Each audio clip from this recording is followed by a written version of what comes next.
Hello everyone, my name is Rachna and welcome to my YouTube channel English Bliss. Today I'm going to talk about a very famous novella written by Ernest Hemingway, The Old Man and the Sea. As we all know, he is an American writer. So let's start to know more about this novella. So the title I have already shared with you all. जो title होगा इसका The Old Man and the Sea है. Author इसके Ernest Hemingway है. I have already told you American writer हैं ये. Okay, this was actually this was one second. This was written in 1951. It was published in 1952. Okay, and it got the Pulitzer Prize award in 1953, and finally it got the Nobel Prize. It's a very important detail in 1954.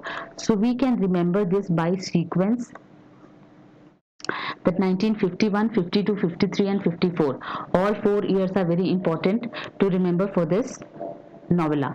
All right, it also got nominated for National Book Award for Fiction. ये कौन कौन से genres को belong करता है? So I have already told you, ये novella है. Novella किसको कहेंगे हम? नोवेला जो कि हमारा शॉर्ट स्टोरी से बड़ा होगा, ऑलराइट, बट नॉवेल से छोटा होगा. तो somewhere in between short story and novel के बीच में ये होता है, इसीलिए इसको नोवेला बोलते हैं. ये एलेगोरी है. इट मीन्स कि इट इज इसी सेम स्टोरी में ये हमें एक और भी मैसेज दे रहा है. ये नॉटिकल फिक्शन के अंदर आता है, जो कि हमारे सी या फिर कुछ भी सेलिंग से रिलेटेड जितनी चीजें होती हैं उनसे ये डील करता है. Alright, so let's move to summary. A very short summary I have given here.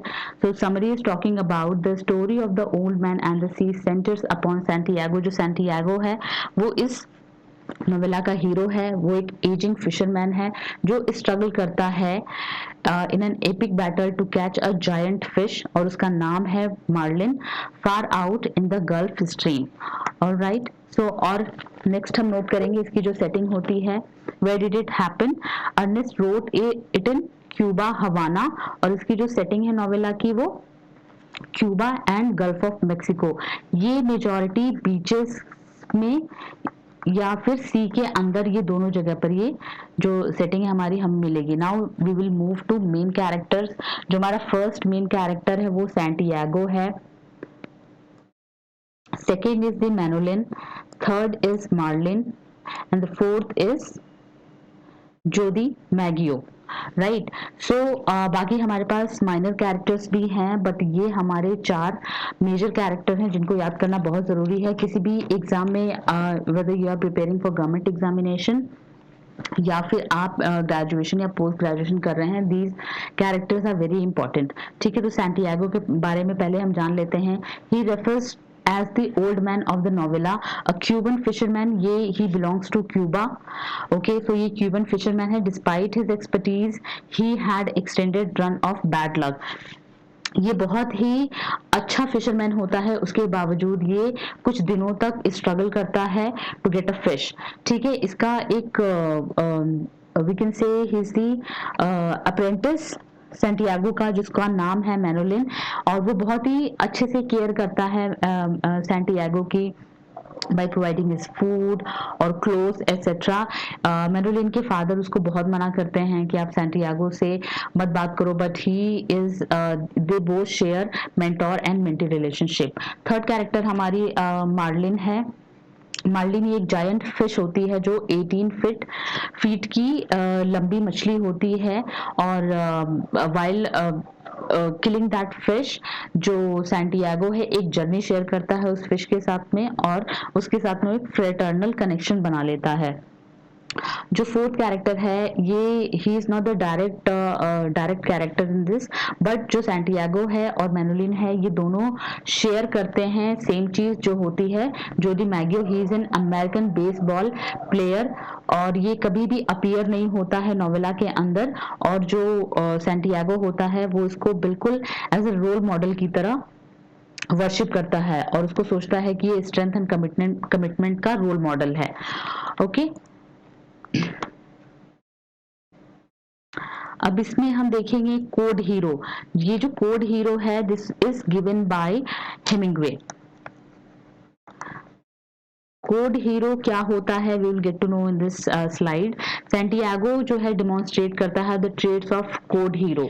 जो कोड हीरो होगा हमारा basically will just figure it out by कि जो भी कोड हीरो होगा वो डिस्पाइट ऑल द प्रॉब्लम्स वो फिर भी उसके साथ में वो करेज दिखाएगा, अपने ऑनर के लिए फाइट करेगा और अपने मिसफॉर्च्यून से वो लड़ेगा। तो इस तरीके के जितने भी हीरो होते हैं उनको हम कोड हीरो बोलते हैं, ठीक है। So here it says the Hemingway's code hero covers the mentioned principles, ideals for honor, courage and endurance in a misfortune. Alright, now moving forward to summary. तो यहाँ पर this is the main part of this novella. So summary को मैंने बहुत ही brief में मैंने pointers में डाल दिया है. This will be very useful for you all. आप इसके नोट्स ले सकते हैं and if you can also take the screenshot and अपना आप जो भी नोट्स वगैरह प्रिपेयर करना चाहते हैं you can do this. So पहला पॉइंटर कहता है हमारा an aged Cuban fisherman named Santiago. मैं ऑलरेडी इसके बारे में आपको बता चुकी हूँ। और ये क्या कर रहा है, ही 84 days तक he is into the sea but he is still coming empty handed।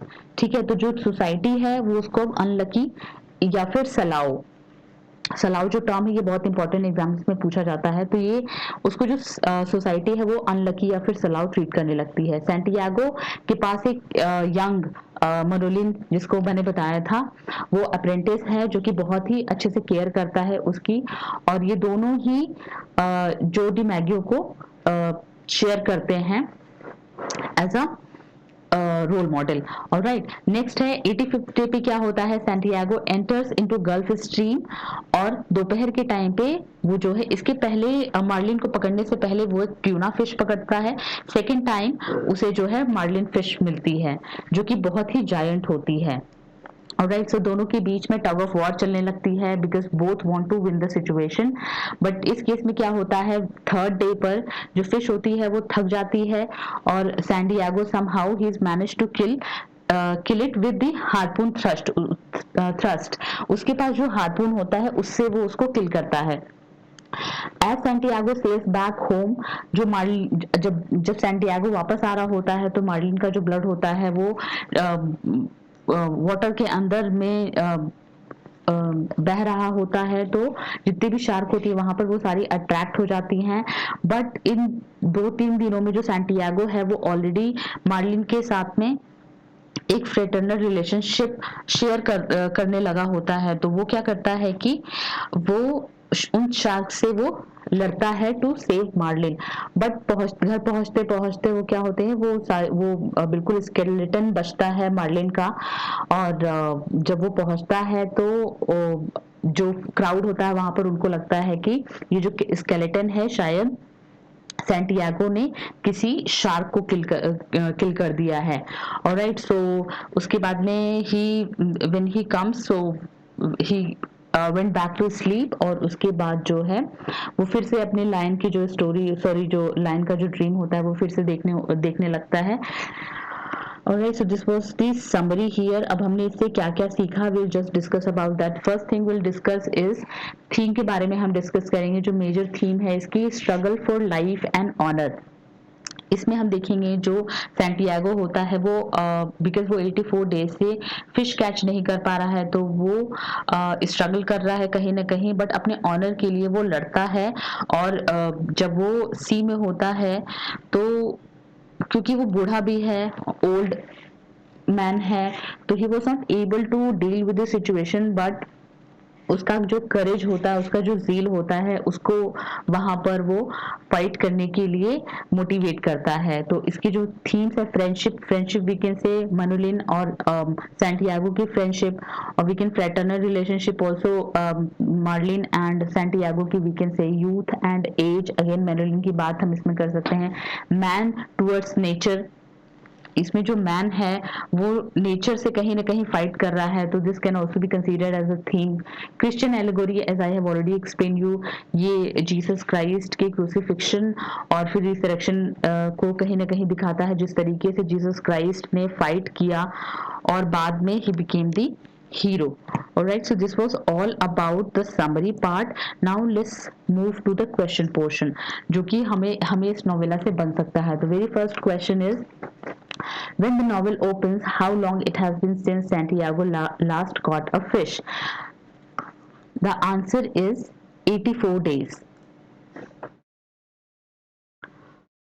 Okay, now next question is, who is Santiago hero? तो मैंने बताया आपको जोडी मैगियो है. How does Santiago finally kill marlin? He harpoons it through the heart. Next is, how many times in the novel does Santiago dream about lions at play on the beaches of Africa? मैंने times नहीं cover किया है, but let me tell you, it is 3 times वो dream में देखता है. Santiago is believe to be a salao. Salao means the unlucky person.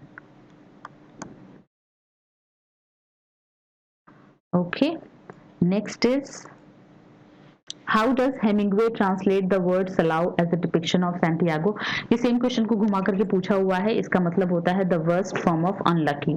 Now question number 7, the old man and the sea can be interpreted as a double allegory, namely, तो इसमें हम बात करेंगे man's struggle with hardship and his ability to endure. जिस तरीके से Santiago fight करता है अपनी सिचुएशन के साथ और वो फाइनली विन करता है, इस चीज को इस कहानी के अंदर में दिखाया गया है. And if you like this video, do like it और subscribe it, and thank you so much for watching, and I see you in the next video. Thank you all.